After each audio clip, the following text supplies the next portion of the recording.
mulai minggu ini kita bekerja sama dengan IMQ yang punya tenaga ahli canggih-canggih.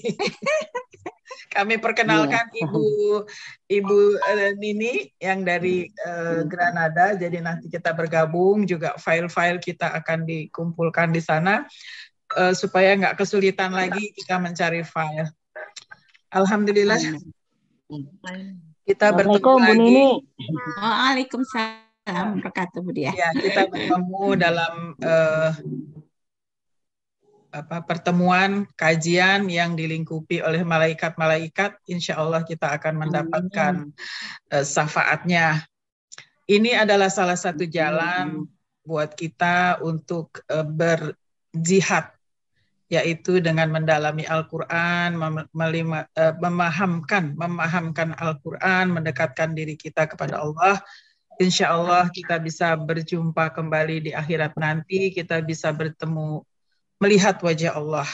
Amin. Alhamdulillah hari ini acara kita adalah pembacaan risalah dari 2 orang calon ustazah, yaitu Ibu dan Ibu Mauizah. Baik, sebelumnya silakan Pak Ustadz untuk dibuka, Pak Ustadz. Ya, bismillahirrahmanirrahim. Assalamualaikum warahmatullahi wabarakatuh. Waalaikumsalam warahmatullahi wabarakatuh. Alhamdulillah wala haula wala quwwata illa billah. Rabbi shrah li sadri wa yassir li amri wahlul 'uqdatam min lisani yafqahu qawli.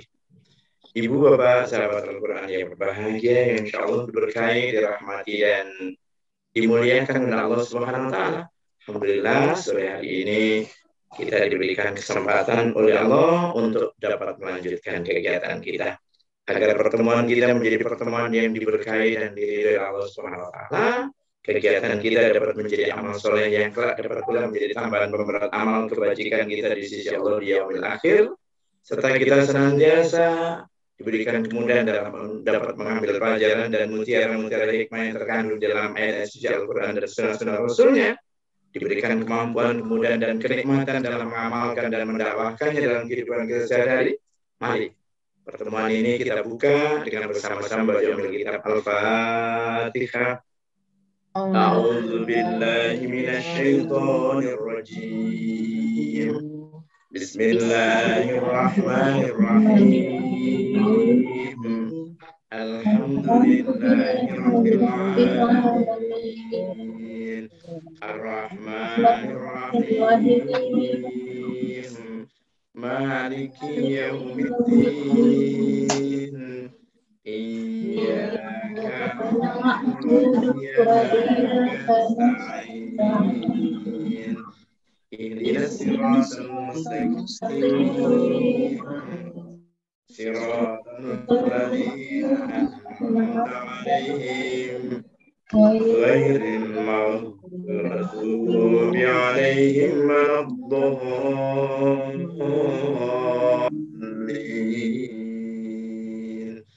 Amin.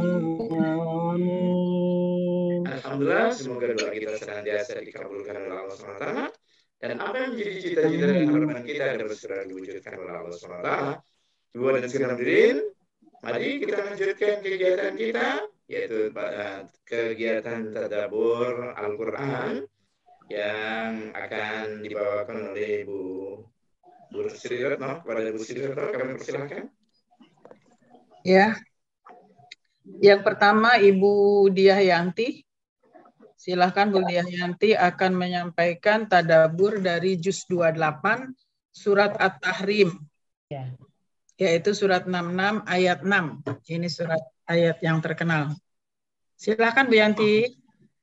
Ya. Bismillahirrahmanirrahim. Assalamualaikum warahmatullahi wabarakatuh. Waalaikumsalam warahmatullahi wabarakatuh. Yang saya hormati Pak Ustadz Kuswadi dan ibu-ibu pengajian Al-Ihsan yang insya Allah dirahmati dan dimuliakan Allah Subhanahu wa Ta'ala. Izinkan sore ini saya mencoba untuk mentadaburi risalah ayat Al-Quran, yaitu juz 28, surahnya Al-Tahrim, nomor surah 66 nomor ayat 6. Bismillahirrahmanirrahim. Terjemahan. Wahai orang-orang yang beriman, peliharalah dirimu dan keluargamu dari api neraka, yang bahan bakarnya adalah manusia dan batu. Penjaganya malaikat-malaikat yang kasar dan keras, yang tidak durhaka kepada Allah, terhadap apa yang Dia perintahkan kepada mereka, dan selalu mengerjakan apa yang diperintahkan. Penjelasan. Tafsir UII. Dalam ayat ini Allah berfirman, ditujukan kepada orang-orang yang percaya kepada Allah dan rasul-rasulnya, yaitu memerintahkan supaya mereka menjaga dirinya dari api neraka, yang bahan bakarnya terdiri dari manusia dan batu. Dengan taat dan patuh melaksanakan perintah Allah dan mengajarkan kepada keluarganya supaya taat dan patuh kepada perintah Allah untuk menyelamatkan mereka dari api neraka. Di antara cara menyelamatkan diri dari api neraka itu adalah 1. Mendirikan sholat, 2. Bersabar. Surat Al-Taha 132. Diriwayatkan bahwa ketika ayat ke-6 ini turun, Umar radhiyallahu an berkata, wahai Rasulullah, kami sudah menjaga diri kami, dan bagaimana menjaga keluarga kami? Rasulullah SAW menjawab, larang mereka mengerjakan apa yang kamu dilarang mengerjakannya, dan perintahkanlah mereka melakukan apa yang Allah memerintahkan kepadamu melakukannya. Begitulah cara meluputkan mereka dari api neraka. Neraka itu dijaga oleh malaikat yang kasar dan keras, yang pemimpinnya berjumlah 19 malaikat. Mereka dikuasakan mengadakan penyiksaan di dalam neraka. Tidak pernah mendurhakai Allah terhadap apa yang diperintahkannya kepada mereka. Dan mereka selalu mengerjakan apa yang diperintahkan Allah. Tafsir kedua yaitu tafsir Ibnu Katsir.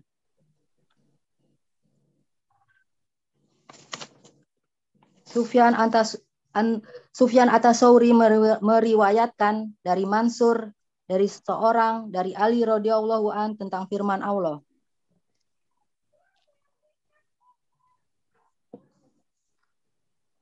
Ya ayyuhallazina amanu qu anfusakum wa ahlikum naro.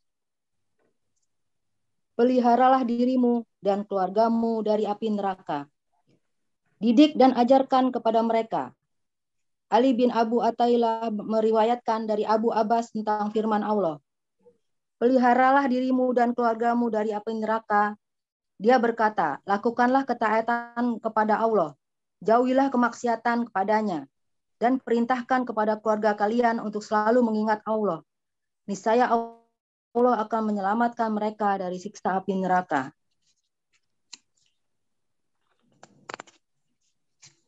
Mujahid berkata, peliharalah dirimu dan keluargamu dari api neraka, yakni bertakwalah kalian kepada Allah dan wasiatkanlah kepada keluarga kalian untuk senantiasa bertakwa kepadanya. Waquduhan nas wal hijarah. Hendaklah engkau memerintahkan mereka untuk selalu taat kepada Allah dan melarang dari bermaksiat. Hendaklah engkau melaksanakan perintah Allah dan memerintahkan kepada mereka untuk melaksanakannya, serta membantu mereka dalam melaksanakannya. Apabila engkau melihat mereka bermaksiat pada Allah, maka peringatkanlah dan cegahlah. Demikian pula yang dikatakan oleh Ad-Dahak dan Muqatil. Mereka berkata, setiap muslim berkewajiban untuk mengajari keluarganya, termasuk juga kerabat, budak perempuan, dan laki-lakinya. Berbagai hal yang berkaitan dengan kewajiban yang diperintahkan Allah kepada mereka, dan apa saja yang telah dilarangnya.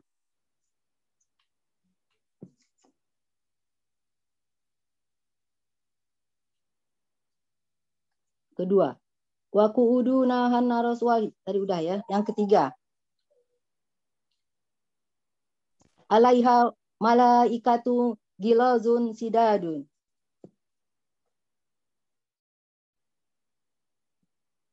firman Allah, penjaganya malaikat-malaikat yang kasar dan keras. Yakni perangi mereka adalah keras. Kasih sayang terhadap orang-orang yang kufur kepada Allah telah dicabut dari hati mereka. Keras yakni susunan tubuh mereka sangat keras, tebal dan perawakannya sangat menakutkan. Sebagaimana yang dikatakan oleh Ibnu Hakim dari Ikrimah, dia berkata, jika penghuni neraka pertama telah sampai ke dalam neraka, mereka menjumpai 400.000 penjaga neraka jahanam. Dan wajah mereka berwarna hitam pekat. Gigi taring mereka sangat tajam. Allah telah mencabut kasih sayang dari hati mereka. Tidak seorang pun dari mereka yang hatinya berisi kasih sayang, walaupun hanya sebesar zarah. Serem juga.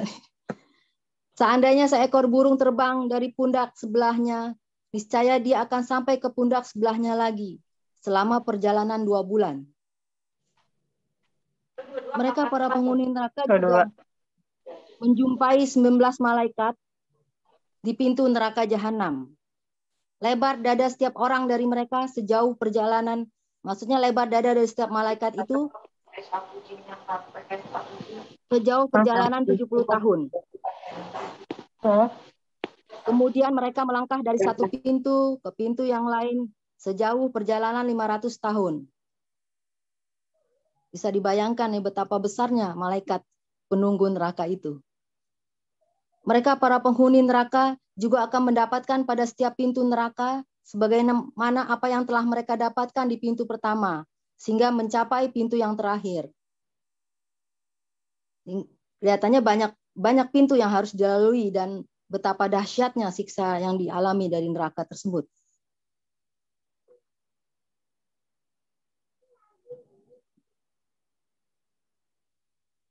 Yang keempat, la ya'sunallaha ma amarohum wa yaf'aluna ma yu'marun.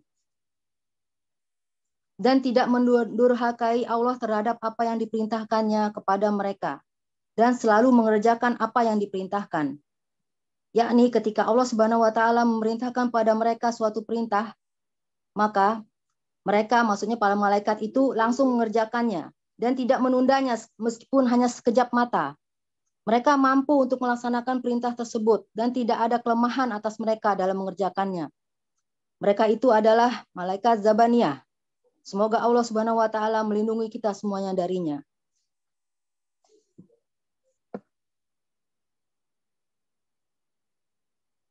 Kemudian saya tambahkan dalam risalah ini, yaitu dari tafsir Webcom, hal-hal yang dapat melindungi keluarga dari api neraka. Antara lain, 1, beriman kepada Allah. Ada 3 golongan. Yang siapa ketiganya ada padanya, maka diharamkan dia dari neraka.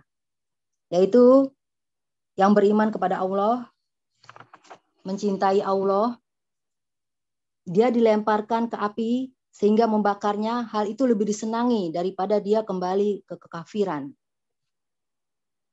Yang kedua, yaitu tidak mempersekutukan Allah. Yang ketiga, menjaga salat 5 waktu. Barang siapa selalu menjaga salat wajib yang 5 waktu, baik wudu, waktu-waktunya, ruku dan sujudnya, dan dia melihat bahwa itu semua adalah hak Allah, maka haram baginya masuk neraka. Yang seterusnya, berdoa dijauhkan dari siksa neraka. Dan siapa yang mohon perlindungan dari neraka 3 kali, maka neraka akan berkata, ya Allah, lindungilah dia dari neraka. Yang kelima, bekali keluarga dengan ilmu. Ilmu merupakan perkara yang sangat penting dan dipentingkan oleh Islam. Ia merupakan poros dari asas kebaikan. Dengan ilmu, seseorang mengenali kebaikan dan dapat membedakannya dengan keburukan. Dengan ilmu pula, seorang muslim dapat mengetahui tugas dan kewajibannya. Kepada Allah dengan ilmu, seorang mengetahui tujuan hidup dan keberadaannya di dunia yang fana ini. Dengan ilmu juga seorang mengelola dan menjalani hidupnya di dunia ini dengan benar sesuai petunjuk Allah dan Rasul-Nya. Singkatnya, ilmu bekal sekaligus panduan dalam mengarungi kehidupan dunia menuju kehidupan akhirat. Selanjutnya, kemudian yang keenam, membimbing keluarga menjadi pribadi yang berakhlak mulia. Syekh Naqib Al-Atas, seorang cendekiawan Muslim, pernah berkata sebab utama berbagi masalah dunia Islam saat ini adalah problem ilmu dan ketiadaan adab.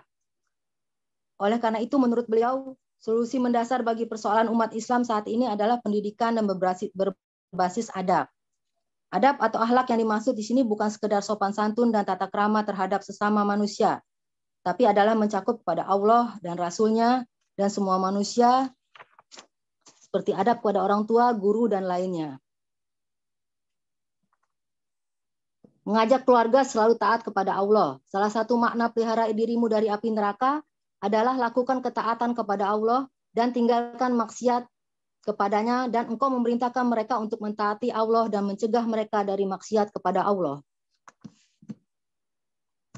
Mengetahui kasih sayang Allah kepada para hambanya yang beriman, karena Allah telah memberikan perintah yang membawa kebaikan dan melarang dari keburukan yang membawa kecelakaan.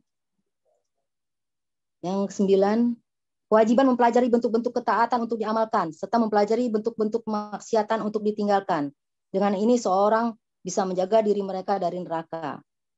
Kewajiban memberi perhatian kepada istri, anak-anak, dan orang yang ditanggung, mendidik mereka dan memerintahkan mereka untuk taat kepada Allah dan Rasul-Nya, serta melarang mereka dari kemaksiatan. Ini berarti menjaga mereka semua dari api neraka. Yang selanjutnya, meyakini bahwa bahan bakar neraka adalah manusia dan batu. Maka seharusnya manusia menjaga dirinya untuk selalu beriman dan beramal saleh sehingga tidak menjadi bahan bakar neraka. Selanjutnya, meyakini bahwa para penjaga neraka adalah malaikat-malaikat yang kasar dan keras, sehingga mereka tidak bisa dikalahkan oleh para penghuni neraka. Dan yang terakhir, meyakini bahwa di antara sifat-sifat malaikat adalah selalu taat. Mereka tidak pernah mendurhakai Allah, dan mereka mampu melaksanakan perintahnya. Ayat-ayat terkait yaitu surat Quran, surat Al-Taha 132, dan perintahkanlah keluargamu melaksanakan salat dan sabar dalam mengerjakannya. Kami tidak meminta rezeki kepadamu, kamilah yang memberi rezeki kepadamu. Dan akibat yang baik di akhirat adalah bagi orang yang bertakwa. Surat Al-Baqarah ayat 201. Dan di antara mereka ada yang berdoa, ya Tuhan kami, berilah kami kebaikan di dunia dan kebaikan di akhirat. Dan lindungilah kami dari azab neraka. Surat Al-Suara 214. Dan berilah peringatan kepada kerabat-kerabatmu, hai Muhammad, yang terdekat tentang neraka. Surat Quran surat Anbiya 98. Sungguh kamu orang-orang yang mendurhakai Allah, dan apa yang kamu sembah selain Allah adalah bahan bakar jahanam. Kamu pasti masuk ke dalamnya. Hadis-hadis. Satu hadis dari Imam Ahmad, Abu Daud, dan At-Tirmizi. Dari hadis Ibnu Malik bin Arabi bin Sabrah, Rasulullah Shallallahu Alaihi Wasallam bersabda, perintahkanlah anak kecil untuk melaksanakan sholat. Apabila sudah mencapai umur 7 tahun, apabila sudah mencapai 10 tahun, maka pukullah dia apabila tidak melaksanakan sholat. Jadi 7 tahun harus melaksanakan sholat, dan 10 tahun apabila tidak melaksanakan sholat, pukullah dia. Para fuqaha mengatakan, demikian juga dalam masalah saum, sehingga hal itu menjadi latihan baginya dalam melaksanakan ibadah sampai dia balik dan masih saja tetap melakukan ibadah dan ketaatan, serta menjauhi maksiat dan meninggalkan kemungkaran.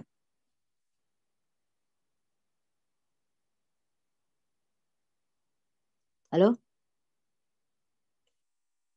Halo? Iya, halo, silakan terus langsung aja. Oh, masih ya? Oh, masih. Kita mendengarkan. Maaf, Bu. Maaf. Ya, silakan. Maaf. Dunia yang kedua dari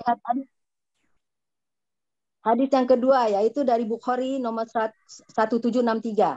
Dari Nu'man radhiyallahu an, saya mendengar Nabi Shallallahu alaihi wasallam bersabda, sesungguhnya isi neraka yang paling ringan siksanya di hari kiamat adalah seorang yang diletakkan bara api di tapaknya dan karena itu menggelegak benaknya. Itu siksa yang paling ringan ya, Bu. Yang ketiga dari HR Ibnu Majah 1/424. Rasulullah Shallallahu alaihi wasallam bersabda, semoga Allah menurunkan rahmat kepada seorang laki-laki yang bangun malam hari, kemudian salat, lalu membangunkan istrinya. Apabila istrinya menolak bangun, ia akan memercikkan air ke wajah istrinya. Semoga Allah juga menurunkan rahmat kepada seorang perempuan yang bangun malam hari. Kemudian salat, lalu membangunkan suaminya. Jika suaminya menolak bangun, ia akan memercikkan air ke wajah suaminya. Yang keempat, hadis Imam Bukhari nomor 1764 dari Adi bin Hatim radhiyallahu an bahwa Nabi SAW menyebut neraka, lalu memalingkan mukanya dan mohon berlindung dari neraka. Kemudian beliau menyebutkan sekali lagi, lalu memalingkan mukanya lagi dan mohon berlindung dari neraka. Kemudian beliau bersabda, dirimu dan keluargamu dari neraka walaupun dengan memberikan sebuah kurma. Dirimu dan keluargamu dari neraka walaupun dengan jagalah dirimu dan keluargamu dari neraka walaupun dengan memberikan sebelah kurma. Siapa yang tidak sanggup, hendaklah dengan mengucapkan perkataan yang baik. Dan yang terakhir hadisnya yaitu Abdullah bin Abbas radhiyallahu an, lakukanlah ketaatan kepada Allah dan jagalah dirimu dari kemaksiatan. Dari kemaksiatan kepada Allah dan perintahkan keluargamu dengan zikir. Niscaya Allah akan menyelamatkanmu dari neraka. Daftar pustaka yang saya pakai di sini yaitu Al-Quran yang terjemahannya Tafsir Ibnu Katsir, jilid 10, Tafsir UII, Tafsir Quran, Tafsir Wetcom. Perintah, larangan, dan pesan. Perintah, jagalah diri dan keluarga dari api neraka yang bahan bakarnya terdiri dari manusia dan batu, yaitu dengan melaksanakan perintahnya dan menjauhi larangan-larangannya. Bekali diri dan anak keluarga dengan ilmu, karena dengan ilmu maka akan diketahui mana yang baik dan mana yang buruk, mana yang dapat dilakukan dan mana yang harus dijauhi. Larangan, yaitu menjauhkan keluarga dari berbuat maksiat, mengajak keluarga untuk selalu taat kepada Allah. Pesannya yaitu alhamdulillah kita masih wajib bersyukur pada Allah, masih dipertemukan pada majelis yang menyeru pada kebaikan. Dan insya Allah dengan sedikit-sedikit mentadaburi ayat Quran ini dapat menambah ilmu dan wawasan tentang agama Islam, sehingga berguna untuk dapat kita amalkan, kita maupun keluarga kita, agar dapat menjauhi api neraka yang begitu dahsyat siksanya. Kita berdoa semoga Allah Subhanahu wa taala melindungi kita daripada terhindar dari api neraka, terutama untuk majelis Al-Ihsan Pak. Majelis Al-Ihsan ini yaitu amin amin ya robbal alamin. Demikianlah uraian saya tentang surat At-Tahrim. Mohon maaf masih banyak kekurangan-kurangan. Dan saya mengucapkan terima kasih kepada Bu Retno, Pak Ustadz Pak Kus dan yang lain-lain dan Bu Nini yang hari ini alhamdulillah bisa hadir. Ucapkan terima kasih. Wassalamualaikum warahmatullahi wabarakatuh. Waalaikumsalam warahmatullahi wabarakatuh. Alhamdulillah, aduh hebat menyusunnya, panjang sekali. Baik, nanti saya bantu untuk rewrite ya Bu Diah ya, supaya sesuai dengan kaidah yang kita buat ya. Ya. Pak Ustadz silakan komentarnya atau mau menambahkan, monggo. Ya. Alhamdulillah, jazakillah khairan katsiran pada Ibu Diah yang telah menyampaikan risalah tadaburnya tentang surat At-Tahrim ayat 6. Surat At-Tahrim ayat 6 ini adalah surat yang mengingatkan kita orang-orang yang beriman. Oleh karena dipanggil a'udzubillahi minasyaitonir rajim, ya ayyuhalladzina amanu, wahai orang-orang yang beriman, ku anfusakum, jaga diri. Setelah kita bisa menjaga, menyelamatkan diri kita masing-masing, baru wa ahlikum, dan jaga keluarga. Ini mengingatkan kita tentang tanggung jawab untuk bisa menyelamatkan diri kita dan keluarga kita. Nah, keluarga ini tergantung. Kalau kita sebagai orang biasa, ya misalkan seperti saya, kalau misalkan nggak punya jabatan apa-apa, sebagai kepala keluarga saja, tanggung jawab saya satu keluarga. Ketika di keluarga saya ada yang nggak sholat, maka yang dijewer duluan saya. Setelah itu istri saya, setelah itu anak saya yang terbesar. Nah seperti itu. Kalau saya hanya sebagai apa? Sebagai sebagai orang biasa. Tapi kalau saya sebagai ketua RT, maka satu RT. Ya, kalau jadi ketua RW, satu RW. Kalau kader saya jadi lurah, satu kelurahan. Saya kalau jadi camat, satu kecamatan. Dan saya kalau jadi presiden, berarti satu negeri. Itu menunjukkan begitu berat tanggung jawabnya sebagai seorang pemimpin. Pemimpin itu harus betul bertanggung jawab terhadap dirinya dan kepada keluarganya, kepada umatnya. Jangan sampai ada satupun umatnya itu yang melakukan perbuatan yang bertentangan dengan aturan Allah. Jadi betul-betul taat dan patuh melaksanakan perintahnya dan menjauhi larangannya. Dan ini merupakan tugas yang berat dan bertanggung jawab yang nanti sampai ke akhirat. Di sana dijelaskan, kita diperintahkan untuk menjaga diri kita dan keluarga kita dari api neraka. Kenapa? Karena tadi disebutkan bahwa api neraka itu bahan bakarnya adalah manusia dan batu, dijaga oleh malaikat yang kasar, yang keras, ya, yang tidak bisa diajak kompromi. Karena pengadilan di akhirat itu beda dengan pengadilan di dunia ini. Kalau pengadilan di dunia, mohon maaf, yang namanya jaksanya, hakimnya, polisinya masih butuh makan, butuh minum, butuh rumah. Tetapi kalau mohon maaf, pengadilan di akhirat malaikat. Dikatakan di dalam ayat tersebut, malaikatun ghiladun syidadun la ya'sunallaha ma'amar. Dia tidak pernah bisa diajak untuk apa? Untuk tidak taat kepada Allah. Nah, jadi ini betul-betul nih nggak bisa apa, di sana nggak bisa diajak ngobrol. Kalau di sini kadang-kadang mohon maaf Bapak dan Ibu. Nah, kita ya banyak pengalaman ternyata kan. Ya, ada orang yang di persidangan sebetulnya dia salah jadi benar. Iya benar jadi salah. Itu bisa terjadi kalau di sini.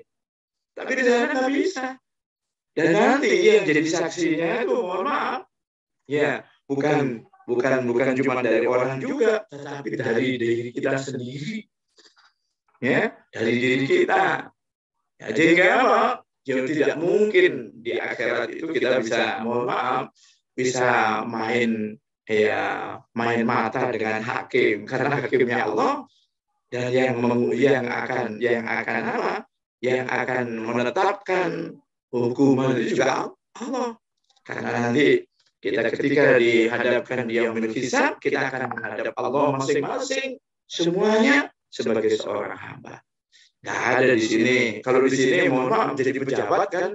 Nah kadang-kadang mohon maaf yang namanya hakimnya, jaksanya bisa berubah karena jabatannya. Kalau di sana nggak ada.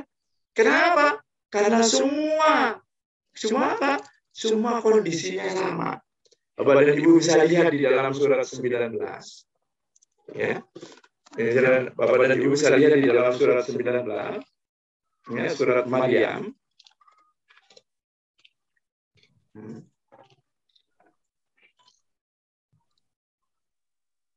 Ayat berapa Pak Ustaz? 93. Ayat 93. Iya. Boleh saya baca Pak Ustaz? Silakan Ibu. A'udzubillahi minasyaitonirrajim. Bismillahirrahmanirrahim. Surat Maryam ayat 93. Tidak ada seorang pun di langit dan di bumi, melainkan akan datang kepada Allah yang Maha Pengasih sebagai seorang hamba. Shadaqallah.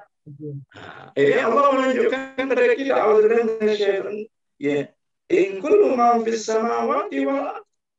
Jadi disebutkan tidak ada seorang pun yang ada di langit dan di bumi, ya, illa atir rahmani abda.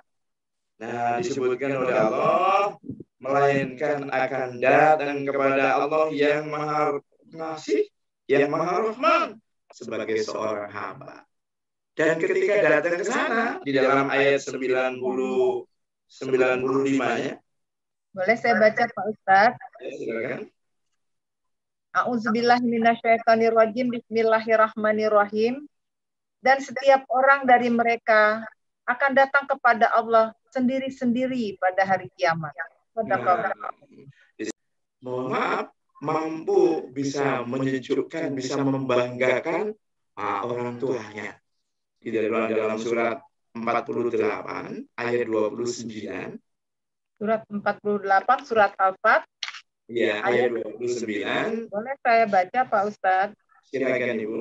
A'udzubillahi minasyaitonirrajim. Bismillahirrahmanirrahim. Surat Al-Fat ayat 29.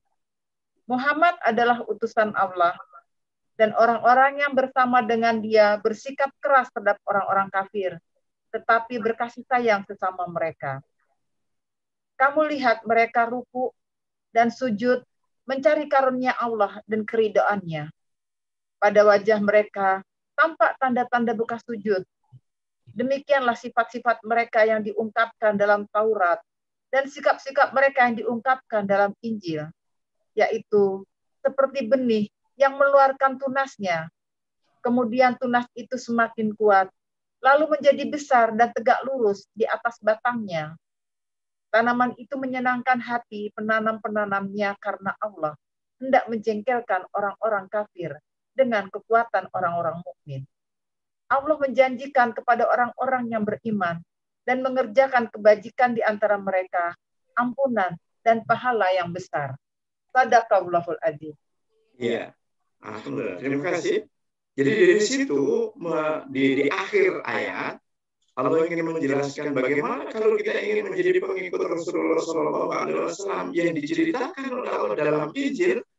Di sana disebutkan a'udzubillahi minasyaitonir kazar'in akhraja sar'ahu fa'azar fastaghlala fastawa 'ala suqi yujibu az-zurra'a liyaghidha bihimul kufar.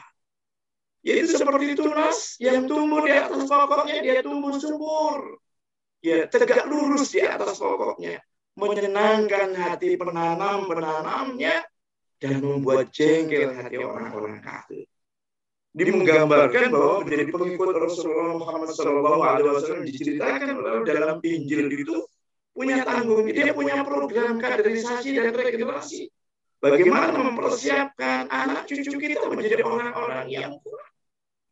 Ditanggung jawabnya seperti itu. Sehingga mohon maaf, orang tua itu bangga karena anaknya ternyata ibadahnya lebih tekun, ilmunya lebih luas daripada orang tuanya. Bahwa apa? Itu menunjukkan bahwa kita dari hari ke hari ada peningkatan dalam rangka untuk pemahaman dan pengamalan agama kita. Nah sekarang mari kita tanyakan pada diri kita masing-masing. Kira-kira mohon maaf, anak-anak kita kira-kira ngajinya, ibadahnya lebih rajin dari kita atau masih kalah dengan kita? Ini yang apa? Sebab nanti kita akan ditanya itu. Ini kaitannya kan sebetulnya tanggung jawab orang tua kepada anak keturunannya. Kita nanti akan ditanya semuanya. Anak-anak kita kira-kira lebih rajin ngajinya dari kita, lebih rajin sholat tahajud dari kita, atau masih kita yang lebih? Nah kalau kita ya itu berarti kalau itu sudah, insya Allah kita berarti sukses. Karena apa? Tadi di belakang surat 6 ayat 66 ayat 6 tadi hanya untuk mengingatkan kita begitu dahsyatnya neraka dan di sana kita nggak bisa kompromi. Kalau sudah meninggal sudah, kita nggak bisa nolong lagi kecuali amal-amal soleh mereka yang sifatnya apa? Yang sifatnya umum, yang sifatnya sosial, itu masih bisa menolong. Tetapi sifatnya amal soleh yang sifatnya pribadi seperti sholat, saum, haji, ketika kita sudah wafat, maka amal ibadah saumnya berhenti, sholatnya berhenti, haji umrohnya berhenti. Tapi kalau kita berbuat, ya kita memberikan nasihat, kita bantu anak yatim, membuat kita membantu pembangunan sekolah, pembangunan masjid, selama itu masih dipakai, kita akan dapat. Nah seperti itu. Itu mungkin yang bisa kami tambahkan. Karena sebenarnya saya ingin menekankan tanggung jawab ini mengingatkan kita bahwa kita sebagai orang tua diingatkan nanti kita itu bukan ditanya tentang kita saja, tapi ditanya juga tentang anak cucu kita. Nah ini ditanya tentang anak cucu kita. Nah ini yang perlu apa? Yang perlu kami ingatkan kembali. Kenapa? Nanti kita masing-masing akan ditanya itu. Itu mungkin yang dapat kami sampaikan. untuk melengkapi apa yang disampaikan oleh Ibu Ustazah Yanti. Semoga ada manfaatnya. Kami persilakan kepada yang lain untuk menanyakan atau untuk melengkapi, barangkali mungkin ada yang perlu ditambahkan. Monggo. Boleh tanya Pak Ustadz? Boleh nanya Pak silakan. Ustadz? Boleh nanya juga. Pak Ustadz? Siapa dulu nih? Siapa dulu nih?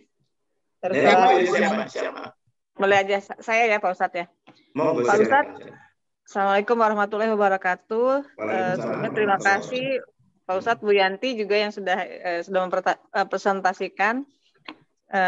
Ini Pak Ustadz, kalau sebatas mana ya Pak Ustadz, misalnya kita sudah berusaha keras banget untuk mengajari anak-anak gitu Pak Ustadz ya, untuk bisa sesuai pokoknya melakukan ibadah sesuai dengan yang seharusnya gitu Pak Ustadz. Nah, kalau misalnya belum sesuai, tapi kita sudah bolak-balik mengajarkan misalnya Pak Ustadz.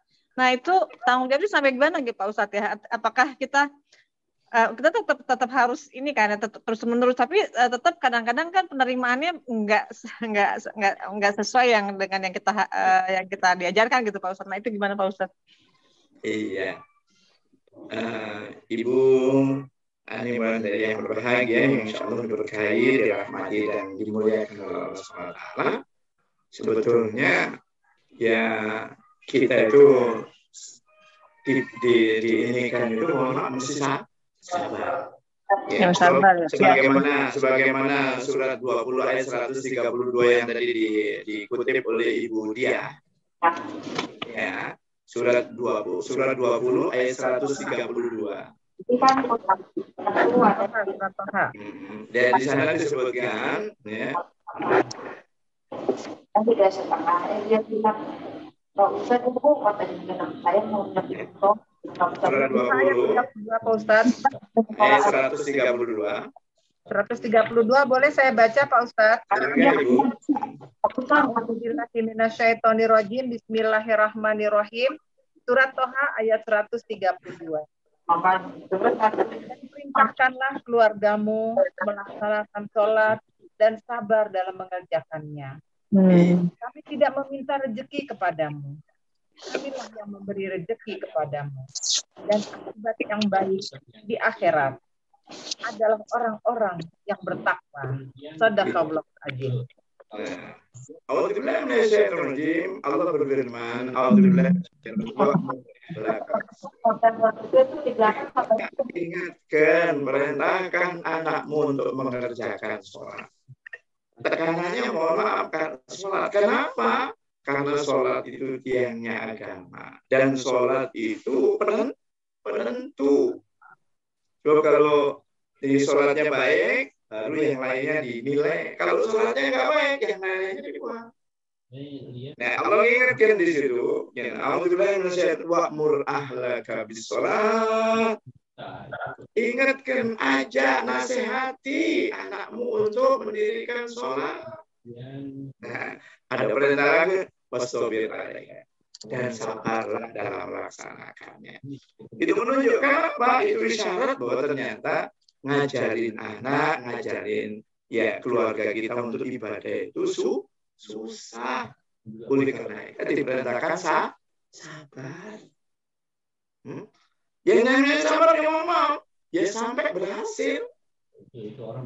Sampai berhasil. Ya, mesti oleh karena itu untuk lebih mudahnya memang mohon maaf itu masih dari kecil. Kalau dari mohon maaf setelah dewasa susah. Kalau dari kecil sudah dibiasakan. Misalkan mohon maaf bangun pagi itu misalnya sebelum sholat subuh sudah dibangunkan, sudah diajak. Nah, sholat berjamaah. Kalau itu sudah terbiasa, oh insya Allah itu akan mudah. Jadi suatu kebiasaan. Tapi kalau mohon maaf diajarinya sejak besar memang berat. Nah, kalau besar untuk menyampaikan mereka dengan pemahaman. Nah, kalau kecil kita dengan diajak, dengan kita rutin aja, insya Allah. Kalau besar itu memang harus dengan pemahaman. Karena apa? Karena kita bisa melaksanakan ibadah itu kalau kita paham, kita tahu manfaatnya. Padahal semua ibadah itu diperintahkan untuk kepentingan kita. Orang diperintahkan sholat supaya hidup itu bisa bahagia. Diperintahkan puasa supaya hidup itu bisa sehat. Diperintahkan infak supaya hidup itu kita berkecukupan. Nah, seperti itu. Dan sebenarnya perintah ibadah itu pada akhirnya manfaatnya nanti untuk diri kita masing-masing. Nah, ini yang perlu disampaikan kepada anak-anak kita. Nah, seperti itu. Jadi terus menerus. Jadi kita memang harus sabar. Nah, ini mohon maaf. Ya, walaupun memang berat, tapi itu tadi masa kita tega nanti kalau anak kita masuk neraka kan masih nggak mungkin. Seandainya sekarang ditanya Ibu Ani, kalau di rumah kita anak kita sedang tidur, terus kemudian ya ada kebakaran yang di samping rumah kita, kira-kira apa yang kita lakukan? Dan sudah mulai nyamber rumah kita. Walaupun anak kita tidur, kita paksa untuk bangun. Kadang-kadang kalau membawa bisa diangkat. Nah, seperti itu. Nah, bagaimana menyentuh itu padahal untuk, mohon maaf, di dunia ini cuma sebentar. Padahal nanti di akhir itu selama-lamanya. Kalau di dunia saja adab seperti itu kita masih angkat, kira-kira bagaimana untuk menghindarkan adab kita nanti di akhir? Maka kita memang perlu melatihnya sejak kecil. Sebab ini nanti yang akan dipertanyakan, diminta pertanggungjawaban oleh Allah. Tapi kalau kita senantiasa berusaha ya sambil doa, sambil ini, dan memang menyampaikan memang mohon maaf. Nah, ini memang harus dengan apa? Dengan kalimat yang lemah lembut. Nah, dengan kasih sayang. Nah, selama ini kita sering kadang-kadang memperkenalkan Allah itu kayaknya Allah itu kejam. Nanti kalau kamu nggak sholat masuk neraka. Jangan seperti itu. Tapi, yang harus disampaikan kalau kamu ingin surga, ingin sukses, ingin hebat dunia dan akhirat, harus seperti itu. Jadi kita memberikan nilai-nilai positif kepada anak kita tentang Allah. Jangan kelihatan mempersonalisasikan Allah itu kayaknya kejam, kayaknya kasar, seperti itu. Itu mungkin yang bisa saya sampaikan. Mohon maaf Pak Ustadz, ini apa mau pertanyaan lagi atau karena masih ada satu? Saya takut nggak cukup. Ya. Lanjutkan aja Mbak Retno. Saya mundur. Iya. Nanti nggak cukup karena ada tambahan lagi atau satu ini aja kita buka untuk pertanyaan jawab aja gitu. Kalau saya terserah. Terserah, iya. Ya, tanya jawab aja biar mantap gitu ya. Biar mantap. Jadi Bu Izi ditunda sampai minggu depan. Monggo silahkan. Ya, kalau saya nanya nih Pak Ustaz. Jadi nggak bisa tampil. Ini karena tadi agak terlambat kita mulainya. Ya, biar mantap deh soalnya biar nggak masuk neraka. Amin ya Rabbal. Kita mau tanya nih Pak Ustaz. Boleh? Silakan yang lain, monggo ayo. Saya mau tanya Pak Ustadz ya. Pak Ustadz, halo, Assalamualaikum. Waalaikumsalam. Pak Ustadz, ini kan ada saya pernah dengar bahwa tugas kita sebagai orang tua itu sudah menikahkan anaknya. Apakah anak-anak yang sudah menikah kemudian juga menantu tentunya ya, itu tetap dalam tanggung jawab kita. Kalau kita memberi nasihat mungkin seterusnya, tapi membuat keluarga sendiri, bagaimana hubungannya dengan kewajiban dan kewajiban mereka. Assalamualaikum Pak Ustadz. Waalaikumsalam warahmatullahi wabarakatuh. Dari dengan ibu siapa ya? Kalau kita kan seorang tua tuh kalau kita menikahkan bahwa sudah selesailah tanggung jawab sebagai orang tua ketika kita menikahkan anaknya. Yeah. Apakah selesainya tanggung jawab kita ini termasuk juga dalam urusan kepada Allah atau begitu, walaupun sebagai orang tua tetap saja kita selalu mengatakan ayo yang benarkan, misalnya kan demikian. Nasihat mah jalan terus. Itulah yang saya mau tanyakan Pak Ustadz. Assalamualaikum. Waalaikumsalam warahmatullahi wabarakatuh. Ibu, ini yang berbahagia, insya Allah diberkahi, dirahmati dan dimuliakan oleh Allah. Bagi kita sebagai orang tua, lihat anak kita laki-laki atau perempuan. ketika anak kita perempuan, maka sejak anak kita dinikahkan, nah, jadi suami kita menikahkan atau bapak anak perempuan kita dimenikahkan, itu sudah menyerahkan tanggung jawab kepada suaminya. Yang dulu jadi tanggung jawab orang tua, sekarang jadi tanggung jawab suami. Oleh karena itu, Allah pesan betul kepada orang tua, jangan sampai menikahkan anak putrinya sampai keliru. Jadi jangan sampai menikahkan anak perempuannya keliru. Nah, jangan sampai mantunya tidak bisa jadi imam yang mampu membawa dia untuk bisa berjihad. Nah, ini yang mesti harus hati-hati. Iya. Ini yang jadi tanggung jawab kita. Ya. Jadi kita, ini yang tanggung jawab kita harus seperti itu. Jadi tanggung jawab, jangan sampai kita kalau memimpin anak kita malah, waduh anak kita yang tadinya rajin jadi gak rajin. Yang tadinya sudah kita didik, lumayan. Ini yang kita harus hati-hati. Nah itu kalau anak perempuan. Selesai, kita mohon maaf ketika kita nikahkan. Karena tanggung jawab itu sekarang pindah kepada suaminya. Tapi tetap mengingatkan nasihat tetap. Karena dia sebagai kepada orang lain aja kita masih punya tugas. Apalagi pada keluarga sendiri. Kita masih harus mengingatkan. Bahwa dalam surat 6 ayat 69. Surat 6, surat Al-An'am ayat 69. Iya. Sekarang saya kerjasama. Boleh saya baca Pak Ustadz? Nggak bingung bikin Zoom-nya. Ayat 69. Saya bikin YouTube-nya juga untuk file-filenya nanti. A'udzubillahiminasyaitonirrajim. Bismillahirrahmanirrahim. Orang-orang yang bertakwa tidak tanggung jawab sedikit pun atas dosa-dosa mereka, tetapi berkewajiban mengingatkan agar mereka juga bertakwa. Sadaqallahu. Itu menunjukkan bagi orang lain saja, tetangga kan. Kalau dia berbuat maksiat itu dosanya mereka. Kita nggak tanggung jawab dosanya, tapi kita punya kewajiban untuk mengingatkan. Ini ya, kita punya kewajiban untuk mengingatkan. Iya. Nah, ini kalau anak perempuan, tadi selesai. Tapi kalau anak laki-laki dia masih tetap anggota keluarga kita. Nah ini kita punya terus ngingetin. Dan hidup ngingetin, hati-hati. Kalau dia sudah berkeluarga, mau memimpin keluarganya, mau memimpin istri dan anak cucunya. Kalau nanti akan diminta bertanggung jawab, kita harus selalu ngingetin mereka. Kita mencoba, mohon maaf, sebetulnya bagi orang-orang yang beriman, nasihat peringatan itu penting. Bahwa dalam surat 51 ayat 55. Surat 51 ayat 55. Surat Al-Zariyat ayat 55. Iya, Bu. A'udzubillahi minasyaitonirrajim. Bismillahirrahmanirrahim. Dan tetaplah memberi peringatan, karena sesungguhnya peringatan itu bermanfaat bagi orang-orang mukmin.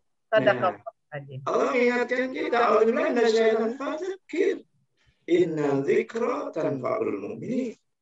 Tetaplah memberi peringatan walaupun dia sudah nikah, walaupun sudah usianya, tetap. Karena manusia innal insan makhluk khata', manusia tempatnya lupa, tempatnya salah. Jadi peringatan itu apa? Tanfa'ul mu'minin, bermanfaat bagi orang-orang yang beriman. Itu memang bermanfaat bagi orang-orang yang beriman. Nah ini yang kita sekarang ini, mohon maaf, kita sudah sepuh-sepuh. Nah, tapi kewajiban untuk anak-anak kita, nah, itu tetap nanti kita akan dituntut. Nah, ya sebatas tadi, kita sudah mendidik, itu sudah tanggung jawab kita sudah. Tapi mengingatkannya terus. Nah, dan untuk anak laki-laki, karena tanggung jawab nggak pernah lepas itu. Coba kalau anak perempuan ketika sudah nikah, diserahkan kepada mantu. Kalau cari mantu ini betul-betul harus orang-orang yang betul-betul kita yakin bisa membawa anak kita bisa masuk surga. Itu yang benar memang gampang. Iya. Terima kasih Ya Pak. itu mungkin. Nah, Bu Irianti. Ya, matur suwun. Monggo. Yang lain barangkali monggo.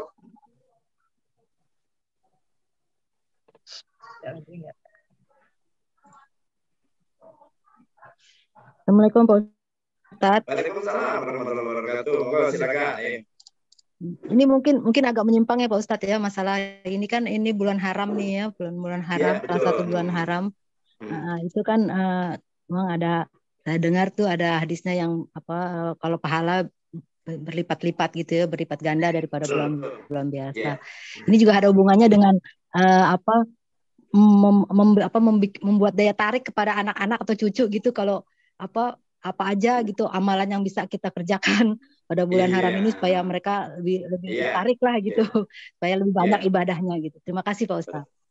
Ibu, Bapak dan segenap hadirin yang berbahagia, insya Allah diberkahi, dirahmati dan dimuliakan oleh Allah Subhanahu Wa Taala. Ya, di dalam 1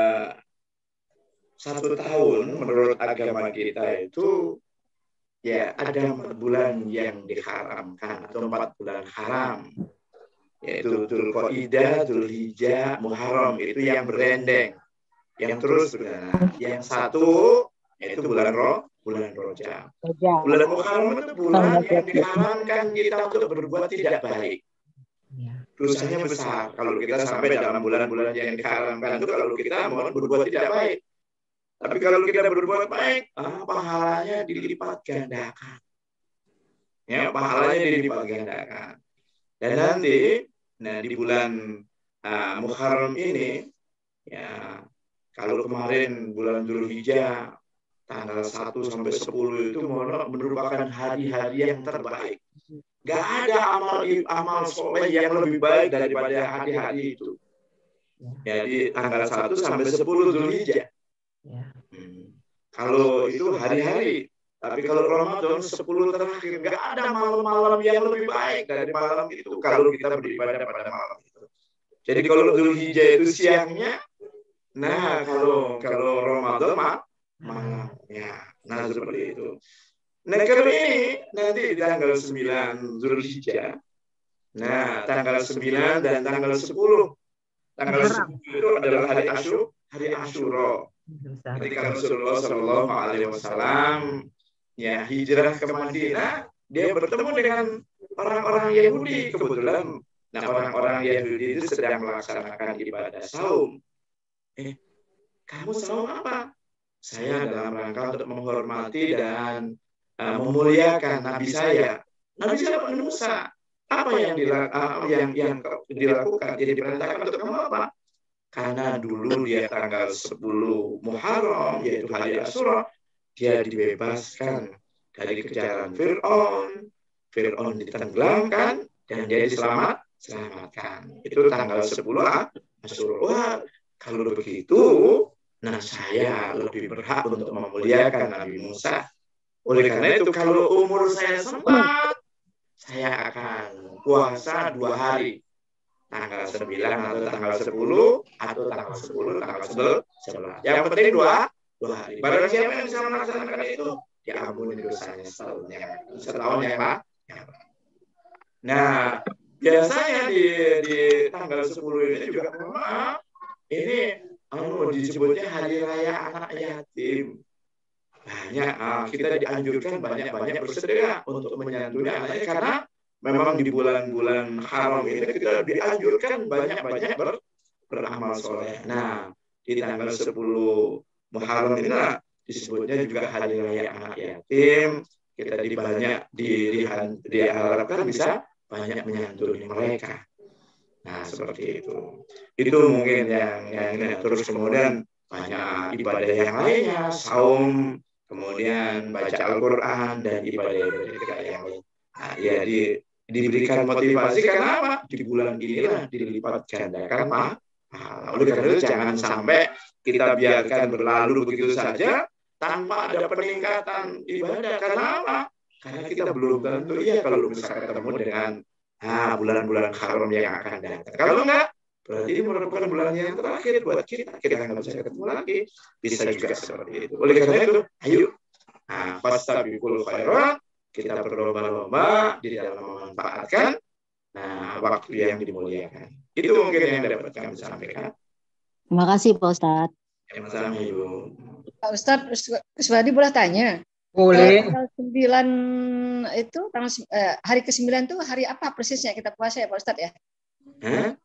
Hari puasa Asyura tadi. Hari ke-9 itu hari apa ya persisnya? Kalau hari Sabtu. Hari Sabtu ya? Kalau nggak salah. Sabtu ya? Kalau nggak salah coba Tanggal 9 7 Agustus, Bu. 7 Agustus. 9 Muharram itu 7 Agustus. 7 Agustus. 9 Muharram itu 7 Agustus, 10 Muharram itu hari Senin tanggal 8 Agustus. Oh, kalau gitu Ahad Senin. Iya, Ahad Senin betul. Ahad Senin. Ahad sama Senin. Ahad dan Senin ya. Tadi ada yang bilang Pak Ustadz katanya kalau tanggal 10 itu lebih baik katanya setelah tanggal 10. Jadi tanggal 9 dan tanggal 11. Apa betul tuh Pak Ustadz? Bisa 9, 10 atau 10. Kalau kita nggak sempat 9, 10, kita 10, 11. Yang penting 2 hari. Kita menselisih dari orang Yahudi. Orang Yahudi. Iya. Jadi sebaiknya katanya lebih baik tanggal 9 dan tanggal 11. Katanya gitu Pak Ustadz. Ya. Bukan. 10-nya tuh tanggal 10-nya. Tanggal 9 hari 9 hari 11. 9, 10 atau 10, 11. 10 11 ya alternatif.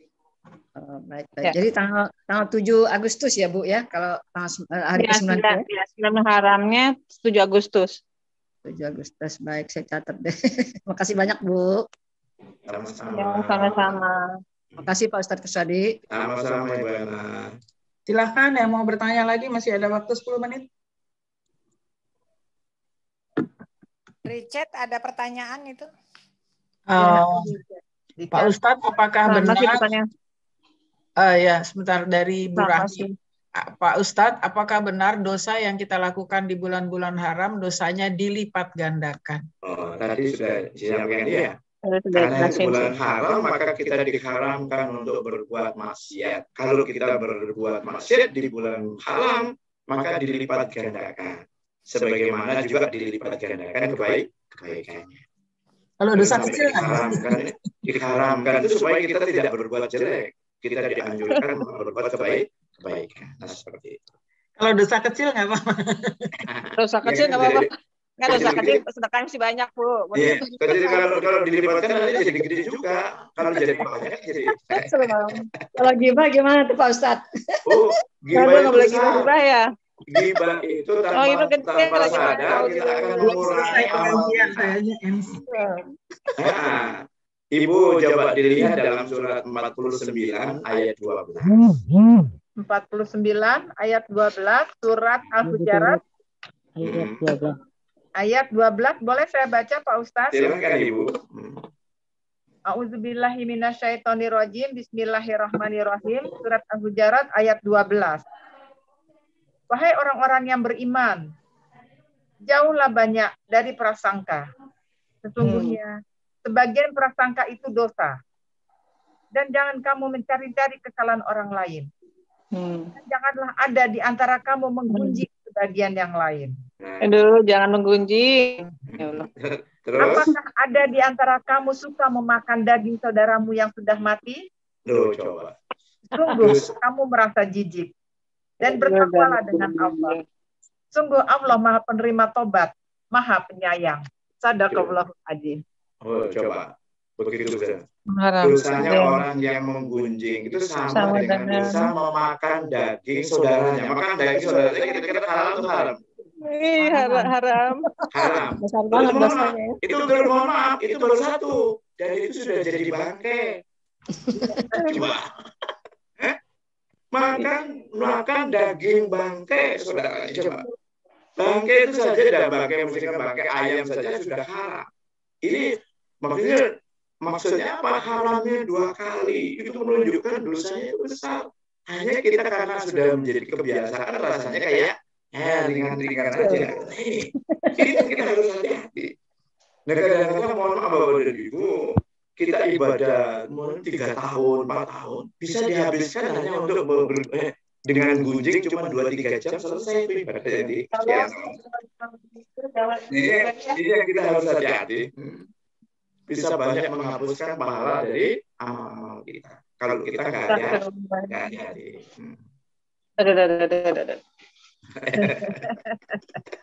Suka nggak sadar Pak Ustadz, kadang-kadang suka ke bawah ya Pak Ustadz. Benar nggak Pak Ustadz? Aduh, astagfirullahaladzim ya Allah. Kita ngaji, tapi kadang ya pertama sih tanya pengajian, tapi akhirnya ya merembet kemana-mana ini. Itu lidah tak bertulang tuh susah tuh Pak Ustadz. Iya. Oleh karena itu coba dibuka surat 24 ayat 24. Surat 24 ayat 24. Surat An-Nur ayat 24. A'udzubillahi minasyaitonirrajim. Bismillahirrahmanirrahim. Surat An-Nur ayat 24. Pada hari ketika lidah, tangan dan kaki mereka menjadi saksi atas mereka terhadap apa yang mereka dulu kerjakan. Oh. Jadi nanti lidahnya pun mau, dia benar tuh saya dibuat ngomongnya dia.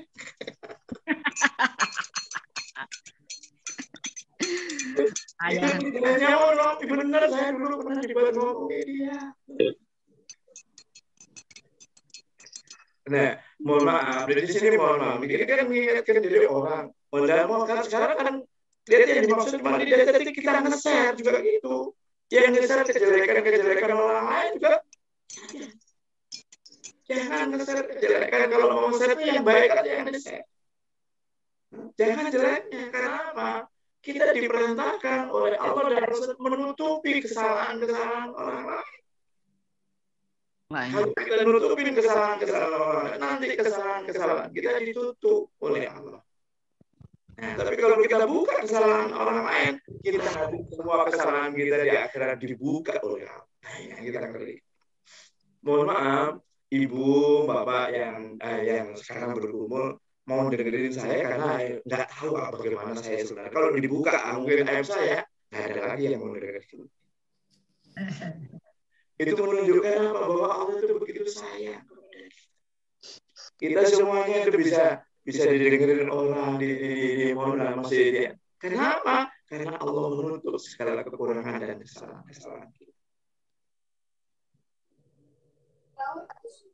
Nah, seperti itu. Ada lagi? Pak, kalau di luar konteks boleh ya Pak? Saya pertanyaan belum dijawab nih sama Pak Kus. Yang mana? Itu ya, apa persamaan dan perbedaan tawadu dengan zuhud, Pak? Oh, kalau tawadu itu, mohon maaf, tawadu itu orang yang betul-betul taat dan patuh. Tawadu. Kalau zuhud itu orang yang bisa menahan diri. Oke.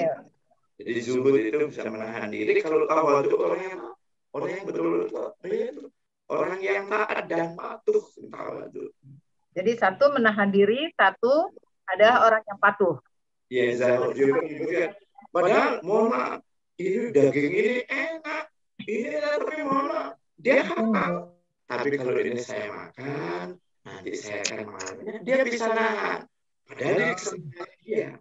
Nah, itu orang-orang yang zuhud itu orang yang bisa menahan diri untuk dalam rangka untuk mewujudkan apa yang menjadi cita-cita. Nah, seperti itu. Dan orang-orang yang seperti itu yang luar biasa. Nah, sebetulnya dia punya kemampuan, Bu, untuk melakukan itu, tapi dia nggak lakukan. Oh, iya. Maaf, Pak. Ya. Baik, Pak Ustaz. Tanya satu, Pak. Ingin kepastian aja. Ini kemarin jadinya 1 Muharram itu hari Sabtu apa Minggu ya, Pak? 31 apa 30 Juli? Iya. Ini di kita ini malah jadi bingung nih. Soal untuk menentukan 9 dan 10 Muharramnya nih. Ya, coba nggak apa-apa Bu. Itu tadi kalau keliru kan paling sama dengan 11, 10, 11. Asalnya 3 hari boleh kok. 3 hari juga. 3 hari boleh. Tapi kalau seandainya 9, 10, kalau misalkan itu, kalau misalkan kita yakin itu, kalau kita yang misalkan yang tanggal ininya tanggal 1. Ya, biar tanggal 1-nya tanggal 1 pada waktu itu kan gitu, Bu. Nah, ada yang tanggal 1-nya tanggal 30 kan. Nah, yang tanggal 30 misalkan kita tanggal 9, tanggal 10. Nah, yang tanggal 1, ya, kalau misalkan seandainya kalau ya itu bisa yang itunya ya sampai 10, 11. Ya. Enggak ada. Ikuti mana yang mantap menurut Ibu aja. Coba itu semuanya dan ini acara untuk ibadah-ibadah yang sunnah dan tidak akan membuat kita jadi batal tentunya. Baik Pak Ustadz, terima kasih. Masih ada yang ingin bertanya, silahkan. Mumpung masih ada waktu sedikit. Sedikit lagi. Ya, ayo. Prof. Komaria. Ya, Prof. Komaria udah sehat jadi kelas. Baik. Tidak ada lagi? Kalau tidak ada lagi, kita tutup. Insya Allah kalau minggu depan kita ini gara-gara tadi ada terlambat linknya agak kacau. Kami mohon maaf. Alhamdulillah acara ini sudah kita bisa selesaikan walaupun hanya dengan 1 risalah. Insya Allah minggu depan kita akan perbaiki lagi kesalahannya. Mohon maaf lahir batin. Alhamdulillah, terima kasih kepada yang sudah hadir. Insya Allah kita bersama-sama bisa menambah wawasan kita, menambah ketakwaan kita. Mudah-mudahan ridho Allah jatuh kepada kita semua dan kita mendapatkan hikmah dari semua yang kita pelajari pada hari ini. Amin ya Rabbal Alamin. Ya, Pak Ustadz, kita pakai doa penutup, monggo. Ya, alhamdulillah, Ibu, Bapak, sahabat Al-Quran yang berbahagia, insya Allah diberkahi, dirahmati dan dimuliakan oleh Allah SWT. Tidak terasa kita sampai di penghujung waktu. Karena itu saya senantiasa berdoa semoga apa yang telah Bapak dan Ibu lakukan untuk mengikuti kegiatan ini dicatat oleh Allah SWT menjadi amal soleh, juga dianggap berjihad di jalannya dan dapat merupakan menambah tambahan pemerat amal kebajikan kita di sisi Allah di yaumil akhir nanti. Amin. Semoga ilmu yang kita pelajari menjadi ilmu yang diberkahi dan diridhoi oleh Allah SWT yang bermanfaat bagi kita ini buat dunia wal akhirah.